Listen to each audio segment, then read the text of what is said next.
Faly miarabantsika rehetra indray rakizy. Ary faly indrindra indray androany hanolotra tantara mahafinaritra sy mahavariana ho anao. Enoy tsara ary. Tiana ankizy rehetra Andriamanitra. Tonga soa ianao. Tsara raha miaino ianao. Malahelo ve sa faly ianao amin'izao anio izao? Mahatsiaro irery sa matahotra? Salama sa marary? Tsy fantatro hoe manahoana ianao, fa tiako ny ilaza zavatra mahafinaritra be aminao. Tianao Andriamanitra. Tiana ianao, amahy ianao anao. Tamin'ny namorona ny tany sy ny lanitra Andriamanitra dia efa nihevitra anao. Nifaly ny aminao izy, mialohan'ny nahaterahanao. Jesosy tiana ankizy madinika, ny ankizy rehetra eto amin'izao tontolo izao. Mena sy mavo, mainty sy fotsy, samy sarobidy eo imasony. Jesosy tiana ankizy kely rehetra eto amin'izao tontolo izao. Jesosy matoa ny ankizy rehetra, ny ankizy rehetra eto amin'izao tontolo izao. Mena sy mavo, mainty sy fotsy, samy sarobidy eo imasony.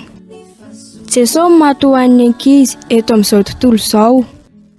Tiany olona rehetra eto amin'izao tontolo izao Andriamanitra, ny olon-dehibe sy ny ankizy. Izay no nahatonga azy nanolotra fanomezana ho an'ny isam-batan'olona. Mamaky izany isika ao anaty Baiboly. Fa toy izao ny tiavan'Andriamanitra izao tontolo izao, nomeny ny zanany lahatokana mba tsy ho very izay rehetra mino azy, fa hanana fiainana mandrakizay. Jaona 3:9-20. Lehibe ny fitiavan'Andriamanitra.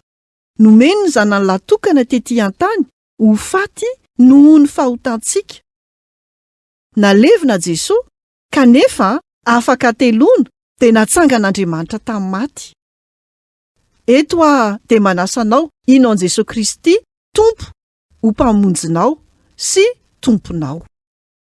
Tiavana mandrakizay ny tiavako anao, koa izany nampaharetako famindrapoanao. Jeremia 1:7.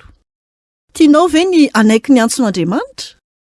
Eny, na dia ao anatin'ny fotoana sarotra aza ianao, dia omeny fifaliana, hany ka tsy misy antony hananana tahotra intsony.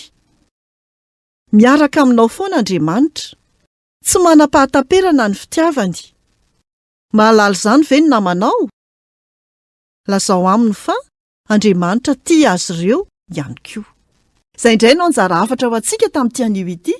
Tahiny Tompo daholo, nanolotra ny tantara zoky mi.